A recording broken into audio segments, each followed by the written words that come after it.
കൊടുങ്ങല്ലൂർ നഗരമധ്യത്തിൽ പെൺവാണിഭ കേന്ദ്രത്തിൽ റെയ്ഡ്. 4 സ്ത്രീകളും കേന്ദ്രം നടത്തിപ്പുകാരനും ഉൾപ്പെടെ 3 പുരുഷന്മാരും പിടിയിൽ. ചന്തപ്പുരയിൽ AE ഓഫീസ് പരിസരത്തുള്ള മൂൺ അപ്പാർട്ട്മെന്റിലാണ് റെയ്ഡ് നടന്നത്.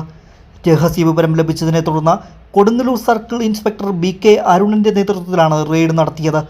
സ്ത്രീകളെ സ്ഥിരമായി താമസിപ്പിച്ചാണ് ഇവിടെ വാണിഭ കേന്ദ്രം നടത്തിയിരുന്നത്.